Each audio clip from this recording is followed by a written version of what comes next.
Welcome to another episode of The Latest with Maya. Today, I am so happy to have a conversation with actor Michael Cassidy.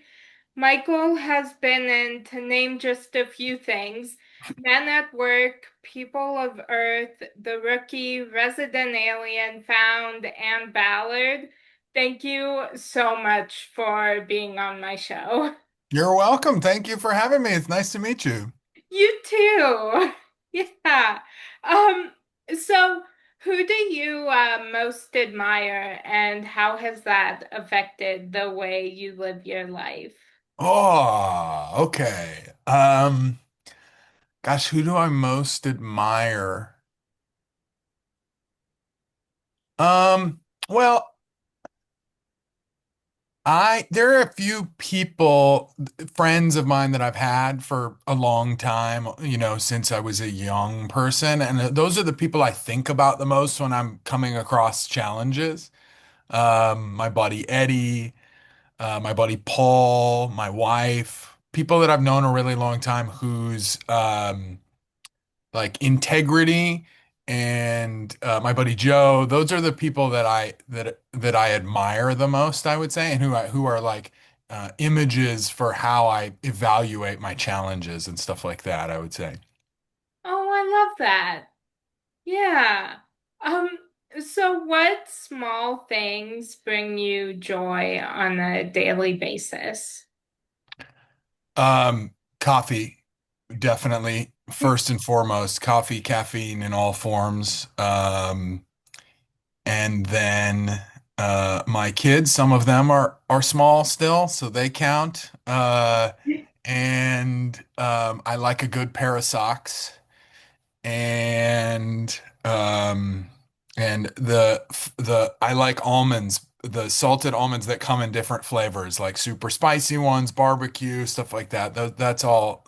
Those are all critical tools for me on a daily basis.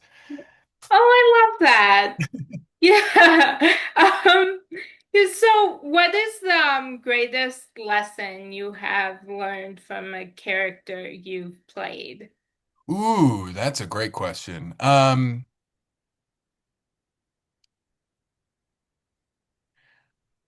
I loved the very strange, often misplaced enthusiasm that my character, um, Jonathan Walsh on People of Earth had. I liked that he was sort of enchanted by some of the humans that he had come across. And I liked how he sort of the values that he placed on things and the connections that he made with the human experience were like um strange but endearing in his own sort of like Machiavellian character arc that he was on. Oh, I love that. Yeah. Um, so is there a song that you are currently obsessed with? Um, yeah, the great unifier in my home is the Pink Pony Club, which I acknowledge we're a little over a year like behind, but we don't this family does not claim to be cool in any way, and that's the one that gets everybody in the car singing all together. I love that. Yeah, that's a good song. Yeah, it's a banger. You can't, it doesn't matter. It's just so good. Yeah. Yeah. I'm obsessed with MGK's newest album. I've had it on repeat since it came out.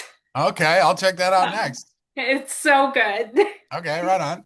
Yeah, I was just listening to it right before our interview. So I was singing along, so I'm glad you didn't hear that when you Oh, logged on.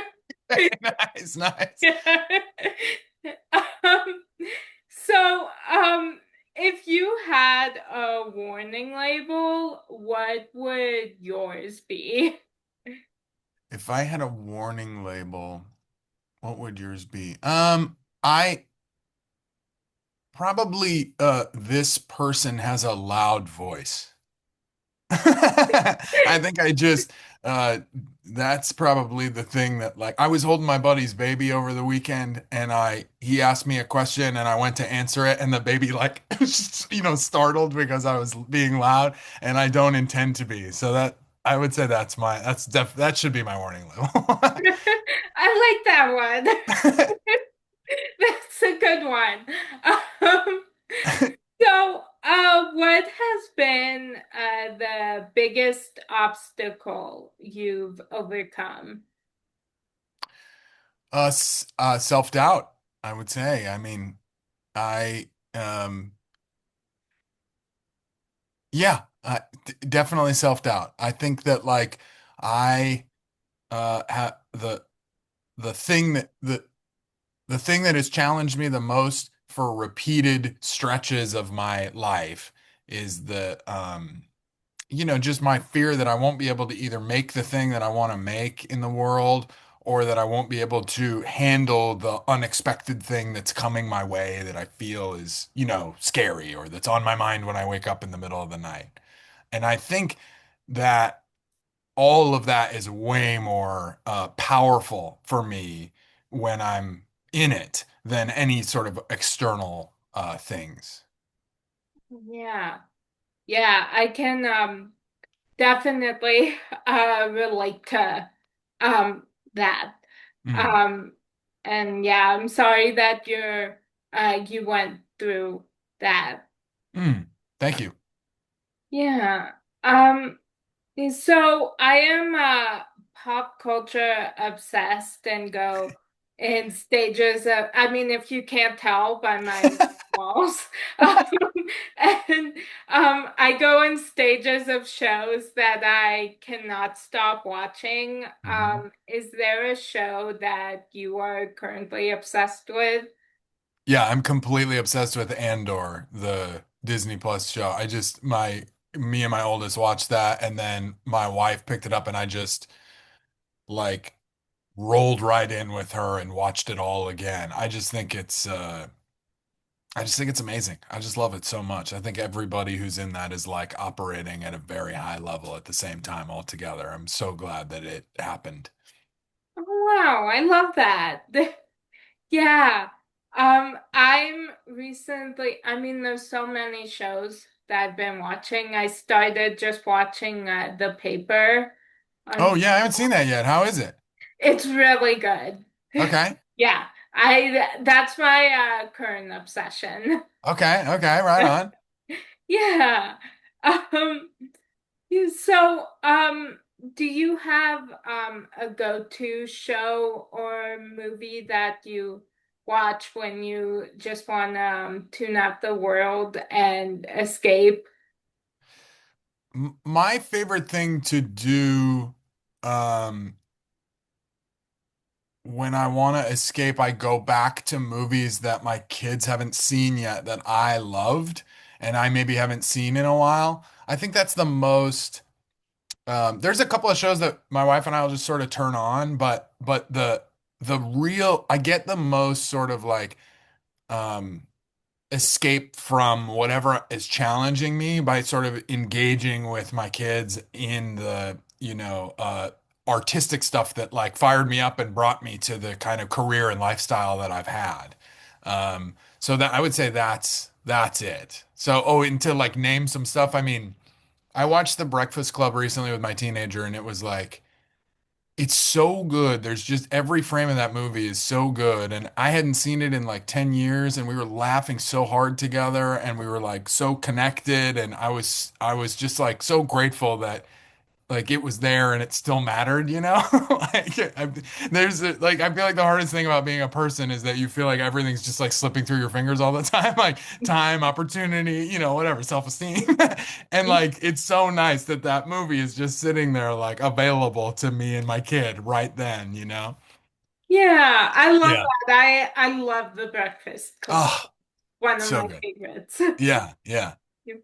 Yeah, I have a long list of shows and movies that I just constantly rotate between. Yeah, nice. Um, so yeah, right now it's I mean I have three that I've been like just watching on repeat. And that's Psych, White Collar, and Royal Pains. Oh, nice. Okay. You're in Yeah. the like USA triangle there, right? Yes. Or that's what it was when it came out first. Yeah. Yeah. Yeah, right Yeah. on. Right on. Yeah, there's also a new show on USA that I'm obsessed with called The Rainmaker that Oh yeah, I've been seeing the posters for that. I want to check that out. it's so good. There's Okay. like that's one show that I'm counting down the days until a new episode. Like I'm Oh, always good. so excited. Oh, okay, good. Yeah, I gotta check that out. Yeah. Yeah, it's so good. So I'd love to hear what you think. Yeah, right on. Yeah. Um, so what genre of movie would your life story be told as? Um, So I watched your interview with James Roday Rodriguez to sort of like do some intel, and I heard you ask that question, and I paused it and ran to my wife, and I was like, "Honey, I got to be ready for this." Because I know like I first of all my actual experience of pop culture is actually very narrow. It generally happens through someone I live with. I'm not like seeking things out on my own. And so I was like, "What even are the genres of movies?" And she was like, "Honey, you walk around singing, so just say musical comedy." And she because she knew right away I'm going with that answer, even though I feel like it's very trite. Like I want to be a lot cooler than that, but she is right that like I love to to in my best moments I would like my life to be that genre. Let me put it that way. I love that. I think that is a great genre. I have always wanted my life story to be both a musical and rom-com. So, Yeah, that's what I was gonna say. I'd like it to be a rom-com because they just have happy endings, or like, yeah, it's not like everyone's dead at the end. So I have to pick something happy. yeah, Yeah, definitely. yeah. Um, do you have a favorite rom-com? Oh God, that's a great. Um, Notting Hill. Oh, I love that movie. Yeah, yeah, that's the one I would say for me that I'm just like, oh, that's I gotta watch this. Like I just love it. I love it so much. Yeah, Yeah, I love that movie. That's a great one. yeah. I think there's so many that I love. I think my all-time favorite and the one I've seen the most has been the movie Home Again. I With haven't seen that. it's with Reese Witherspoon. Uh, Oh yeah, yeah. Okay. yeah, it's so good. I have lost track of how many times I've seen it. Oh It's wow. just one of my comfort movies, and I've actually interviewed a lot of people from the movie. Oh great. And yeah, it's the best. I love it so much. Great. Okay, I'll check that out too. This is good. I have a list actually from talking to you. I gotta check out MGK, The Paper, Rainmaker, and Home Again. Got it. Yes. Yeah, I Okay, would good. love to hear what you think of all of that. Okay, okay, okay. Yeah. Yeah. Yeah, so what three words best describe you?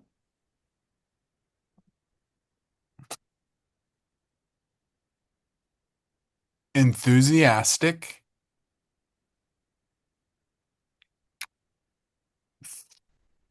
thoughtful,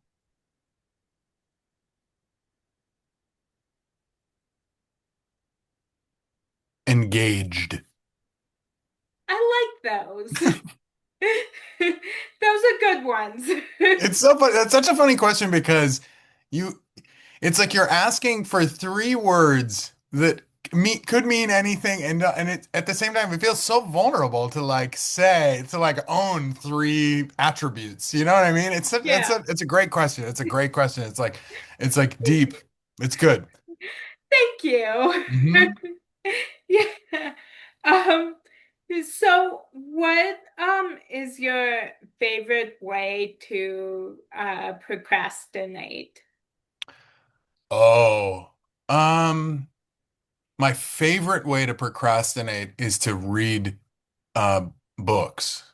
That's definitely I can't claim that I do that more than looking at my phone or thinking about how someone's doing something wrong and I'm doing it right and like moral superiority and all the things that we do. But my favorite way to procrastinate is to read books. Yeah. Oh, I love that. Yeah, I love reading and I just always get distracted. So there's Mm. two books that I'm trying to read right now. Okay. And I don't know. I keep like I can read a couple pages and then I get distracted Yeah. and can't follow. Yeah, yeah, same thing for me. It's like a muscle though. You definitely like I find myself I sort of wax and wane with the strength of my attention with reading specifically. Yeah, de Hmm. definitely. Yeah. I there's uh yeah, I'd say a rom-com book that I'm reading right now and then a poetry book. Oh wow, okay. Yeah, so two like very different ones. Poetry books are good to put down though. You know, if you Yeah. just sort of mainline 20 poems in a row, you're sort of probably missing some of the texture of the writing, you know, Yeah. whereas with your novels, you can just sort of keep going. Yeah, Yeah. definitely. Yeah. Yeah. Um Sorry, I'm trying to flip the page on my questions. Nice. So, if you had a reality TV show about your life, what would your theme song be? I mean, honestly, right now, I would go with Crazy Train by Ozzy Osbourne because I feel like I've got a bunch of kids and they each of them have their uh, activities and needs. And I'm participating in those to the best of my ability. And then I got a bunch of stuff that I need to do and a bunch of things that I want to do on top of that. And so I just wake up and go and I don't stop until I fall asleep and then I do it again. And it feels totally unmanageable and mostly fun every day. I love that. Yeah. So, what show or movie do you find yourself quoting all the time? The Big Lebowski, probably, just because me and my closest friends all have watched that movie 100 times. It's our like shared language. It came out at the perfect time in our lives. Um, and so we just have that. I mean, it's like a pithy movie. I'm sure everyone quotes that movie, but we, because of our age and how it like looms large in each of our uh, affection landscapes. That movie is definitely by far the one that I quote the most. I love that. Yeah, my brain is just filled with different quotes from shows and movies that I just constantly reference. Hmm.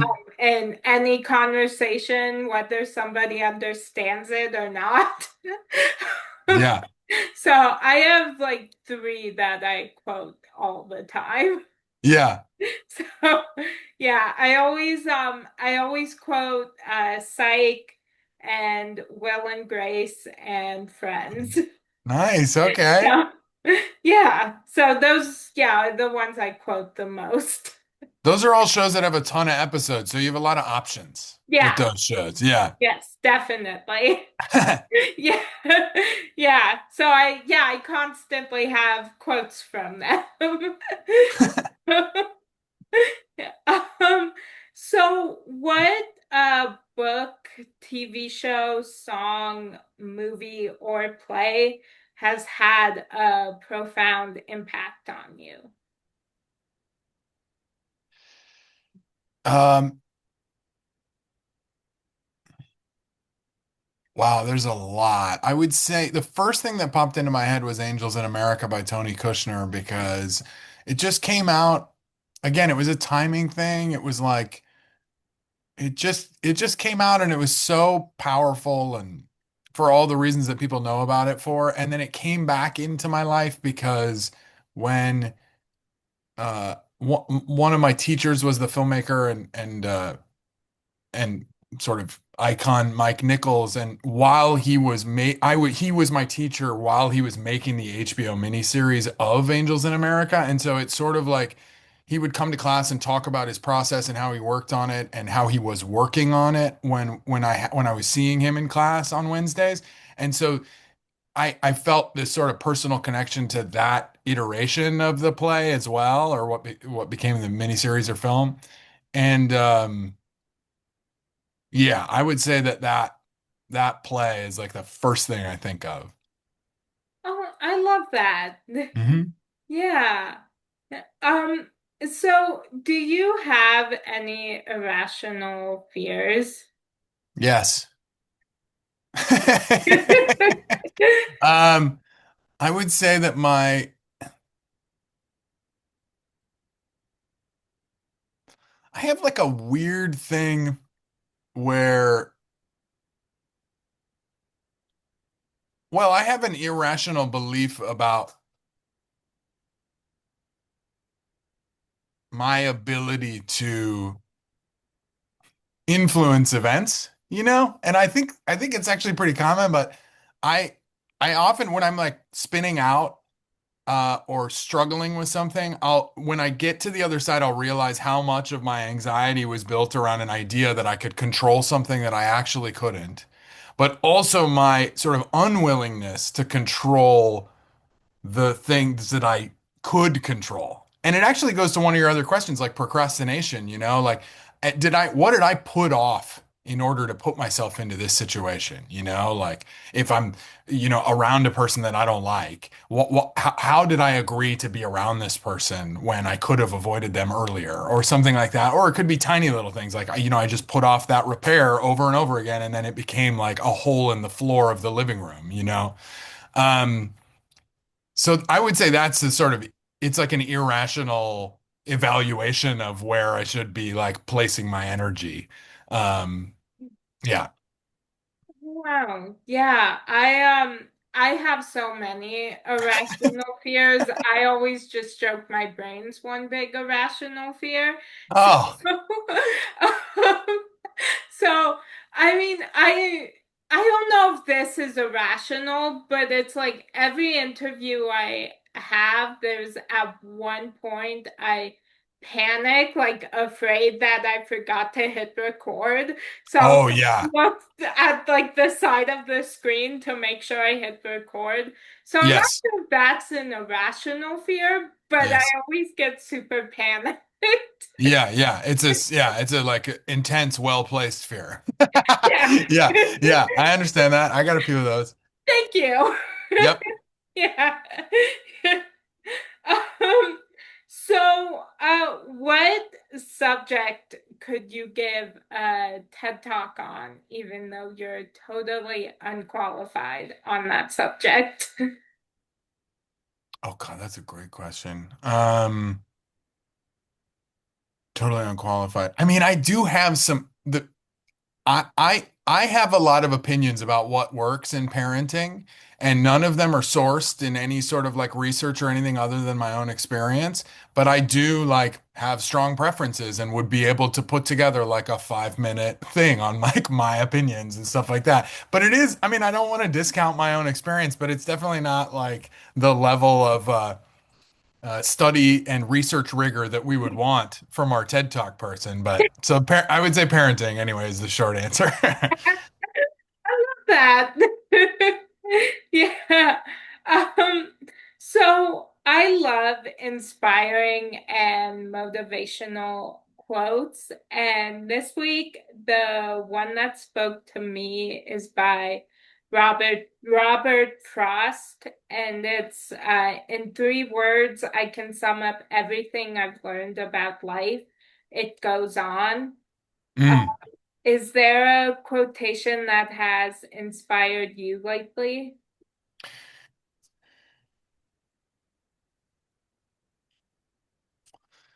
I don't have a mind for like quotes. Um, but I will say that something that inspires me and that I think about there are a lot of there are a lot of people whose behavior and words I don't agree with. And that the degree to which we disagree sometimes creates feelings in me that are totally overwhelming or that keep me from being as effective in my life as I want to be. And so one sort of like, I guess, self-help idea that I go back to often is like, this idea of like what's it really worth, like what am I giving up in order to have this rightness or righteousness.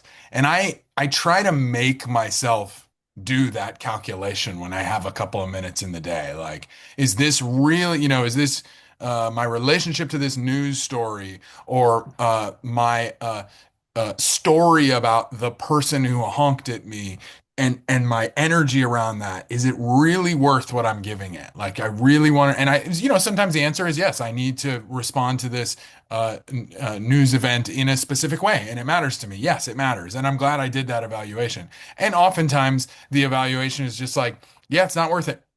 Like I thought about it and it's not worth it. I have to do something else. I have to make a different choice. Oh, I like that. I definitely need to learn that more. Yeah, me So, too. yeah, well, that was my final question for you. Okay. I've had the best time talking with you. You made my day. So thank you so much for joining me, and I hope you have a great rest of your day. Yeah, likewise. I feel the same. Thanks for having me, Maya. And thanks for putting out your show. I really like it. I enjoyed your conversation with James, and I intend to check out some of the other episodes. Oh, thank you so much. Yeah. That means a lot to me. Thank you. Yeah. Thank you. And yeah, I can't wait to keep watching everything that you're doing. So Thank you. yeah. Um, and that's a wrap on today's edition of the latest with Maya.